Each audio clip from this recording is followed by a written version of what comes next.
Line Arabian dates. இப்போ அது line லயனா டே. இது தரும் ஆரோக்கியம் இயற்கையானது. லயனா பிரீமியம் டேட்ஸ். தாவேகா ஆட்சியை கவிழ்க்க நடந்த சதியில் யூடியூபர் திருநாவுக்கரசு உட்பட 12 பேரை போலீசார் கைது செய்துள்ளனர். இதில் ஊத்தங்கரை எம்எல்ஏ இளையராஜா மற்றும் உசிலம்பட்டி எம்எல்ஏ விஜய் ஆகியோரை தொடர்பு கொண்டு பேரம் பேசும் முயற்சிகள் நடந்ததாக கூறப்படுகிறது. கைதான 12 பேரில் கிருஷ்ணன், சேதுராஜ், ராஜசேகர் ஆகிய மூவரை 2 நாட்கள் காவலில் எடுத்து போலீசார் விசாரித்தனர். அதில் திமுக முன்னாள் அமைச்சர் செந்தில் பாலாஜி, அவரது சகோதரர் அசோக்குமார் ஆகியோர் வழிகாட்டுதல்படி இந்த கும்பல் செயல்பட்டு வந்தது தெரிய வந்தது.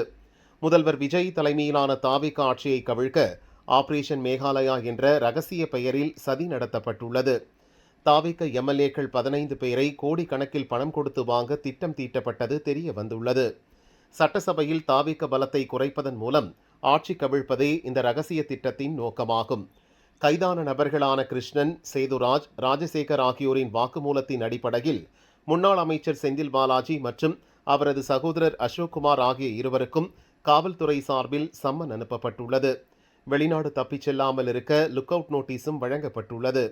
எம்எல்ஏக்களுக்கு பல 100 கோடிகள் வரை கைமாற திட்டமிட்டதில் சட்டவிரோத பண பரிமாற்றம் நடந்துள்ளதா என்ற கோணத்தில் அமலாக்கத்துறையும் விசாரணையை தொடங்கியுள்ளது.